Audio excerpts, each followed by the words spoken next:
Hello दोस्तों, कैसे हैं आप लोग। उम्मीद है सभी लोग बहुत अच्छे होंगे और आप लोगों की तैयारी भी बहुत बेहतर तरीके से चल रही होगी। जैसा कि आपको पता चल गया होगा कि ये ज्योग्राफी की क्लास हम लोगों की है और इसमें हम लोगों ने ज्योग्राफी की जो डिटेल वीडियो देखी थी उस पर हम लोग अब क्वेश्चन सीरीज कर रहे हैं और पिछला एक क्वेश्चन सीरीज आपको मिली है। उम्मीद है कि वो काफ़ी आपके लिए उपयोगी सिद्ध हुई होगी और आज का भी कुछ क्वेश्चंस का जो श्रृंखला है हमारी है ये बहुत ही इंपॉर्टेंट है। एग्जाम में निश्चित तौर से यहाँ से क्वेश्चन आएंगे आपको। आइए स्टार्ट करते हैं इसको, देखते हैं क्वेश्चन को। पहला क्वेश्चन हम लोगों का है बच्चों कि पृथ्वी की उत्पत्ति मानी जाती है, भाई कब मानी जाती है? 4 अरब वर्ष पहले से मानी जाती है, ठीक है। और सबसे पहला जो काल हम लोगों का रहा है वो कौन सा काल रहा है? आर्कियोजोइक पीरियड से ही सबसे पहले पृथ्वी की उत्पत्ति मानी जाती है। तो भाई 4 अरब वर्ष पहले मानी जाती है, तो यहाँ पे 4 अरब जहाँ दिख रहा होगा वही हो जाएगा। 4 अरब यहाँ पे दिख रहा है पहले नंबर ऑप्शन पे, तो पहला हो जाएगा आपका, क्लियर हो जाएगा, ठीक है। आइए देखते हैं दूसरा, डायनासोर का काल किसे कहा जाता है? तो जुरासिक काल को। ये तो बिल्कुल आपको आंख मूंद करके पता होगा, क्वेश्चन का जवाब बिल्कुल आपको मालूम होगा। तो जुरासिक काल को यानी जुरासिक सब को जो है डायनासोर का काल कहा जाता है। इसी काल में डायनासोर जन्मता है और यहीं पर ही समाप्त हो जाता है, ठीक है। अगला, हिमयुग का संबंध किससे है बेटा? तो हिमयुग के बारे में बात करते हैं। तो हिमयुग तो सबसे लास्ट में आपका आता है, ठीक है।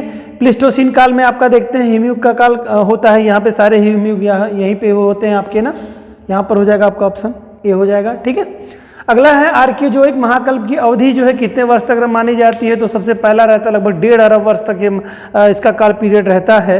और आर्कियोजोइक के बाद में जो है प्रोटेरोजोइक का जो पीरियड आता है वो लगभग 2 अरब का वर्ष का समय रहता है। ये 1.5 अरब का पीरियड रहता है। तो 4 अरब से लेकर के और 2.5 अरब तक आता है। इसके बीच का जो पीरियड होता है 1.5 अरब वर्ष का ये काल पीरियड रहता है, ठीक है। तो ये हो जाएगा ऑप्शन आर्कियोजोइक का महाकल्प की जो अवधि रहती है वो 1.5 अरब वर्ष की रहती है।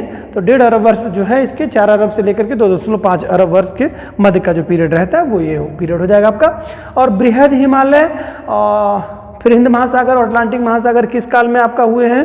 तो ये काल कौन सा रहा है आप लोगों का?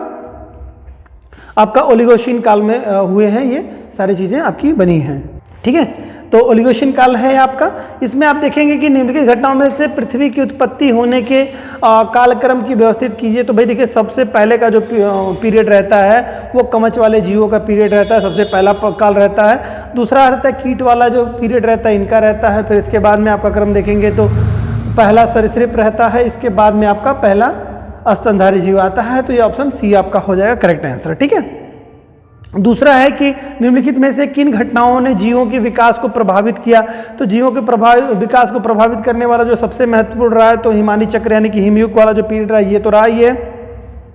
साथ ही महाद्वीपों का विस्थापन जो है आपने देखा कि जो पेंजिया विघटित होता है और उससे पूरे महाद्वीपों का विस्तार हो जाता है, एक जगह से दूसरी जगह विस्थापित हो जाते हैं, पेंजिया का पूरा विघटन हो जाता है, तो वो भी एक कारक रहा है। तो दोनों कारक इसमें हो जाएंगे, तो यानी ऑप्शन सी हो जाएगा आपका बेटा।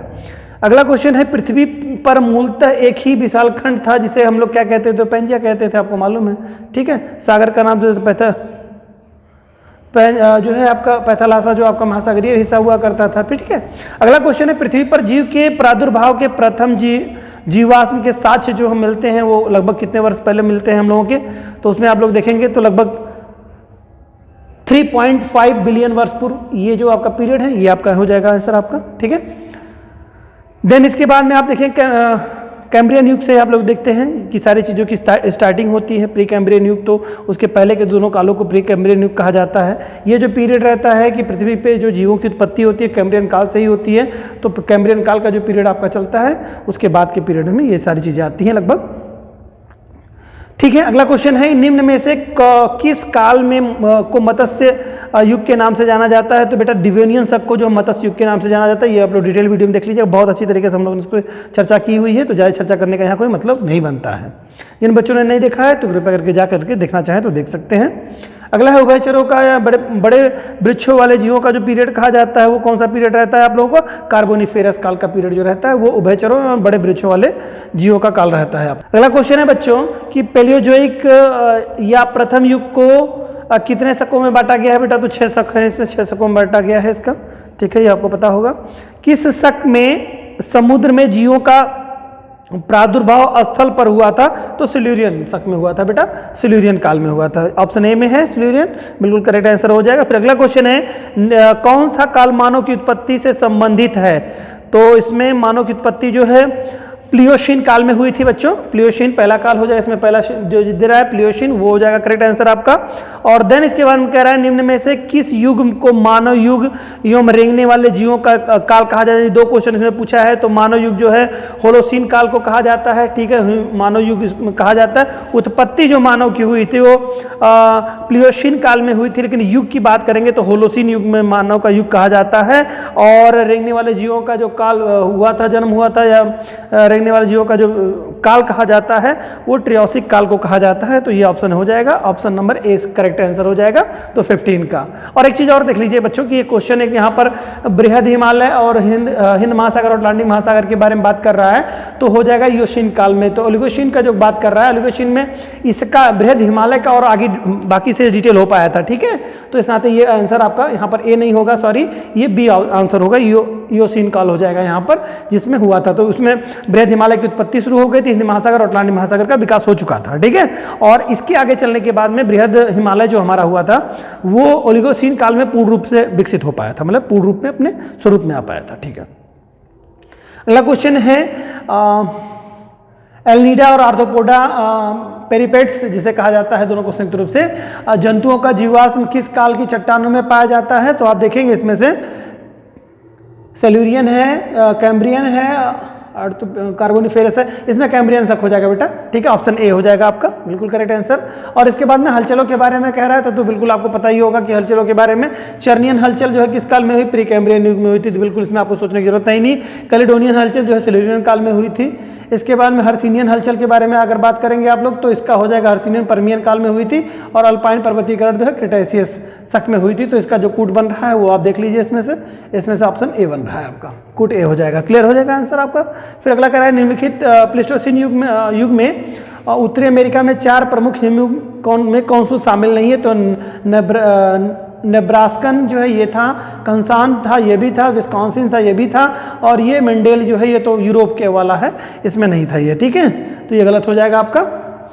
अब देखा अगला क्वेश्चन कह रहा है बेटा हिमयुग और अवांतर हिमयुग में कौन के मध्य में रहे थे, कौन सा कथन असत्य पूछ रहा है। तो नेब्रास्कन और कंसान के मध्य में जो है के बीच में अपटोनियन जो है अवांतर हिमयुग रहा है, बिल्कुल सही है, ये करेक्ट है। फिर अगला कह रहा है कंसान और इलिनोइट के मध्य में जो है यारमाउथ रहा है, ये भी बिल्कुल सही आपका है। और अगला है इलिनोइट और विस्कॉन्सिन के मध्य में संगमन है, ये भी बिल्कुल सही है। और मिंडेल और कंसान के मध्य में यारमाउथ, तो ये मिंडेल देखो यूरोप वाला है बेटा, ये कंसान जो है आपका उत्तरी अमेरिका वाला है, तो ये बिल्कुल गलत हो जाएगा यहाँ पर, ये आपका गलत है, यानी कि डी ऑप्शन आपका गलत हो जाएगा यहाँ पे, क्लियर। अगला कह रहे हैं यूरोप में हिमयुग नहीं थे, तो ये मिंडेल हिमयुग है, और रिस है आपका, वो उर्म है, और गुंज है, ये 4 आपके हैं। कंसान जो है आपका ये देखिए वहाँ पर उत्तरी अमेरिका वाला है, तो ये नहीं होगा, बिल्कुल ई वाला ऑप्शन आपका गलत हो जाएगा आपका, ठीक है। आपको पता है जैसे मिंडेल और रिस के बीच में सबसे लंबा काल पीरियड रहता है, तो मिंडेल और रिस के बीच में सबसे लंबा हिमयुग जो है अंतर मतलब दोनों के मध्य में सबसे लंबा हिमयुग अंतराल का था। इसमें ये पूछता है क्वेश्चन, आपको मैंने डिटेल वाले वीडियो में बताया है। तो उम्मीद है कि आपको ये सारे क्वेश्चंस काफ़ी अच्छी तरीके से समझ में आ चुके होंगे, और आप लोगों ने अगर डिटेल वीडियो देख करके क्वेश्चन को सॉल्व किया होगा तो 100% आपको बहुत अच्छी स्थिति में पहुंचे होंगे आप लोग, और ढेर सारे क्वेश्चंस आपने सॉल्व कर लिए होंगे।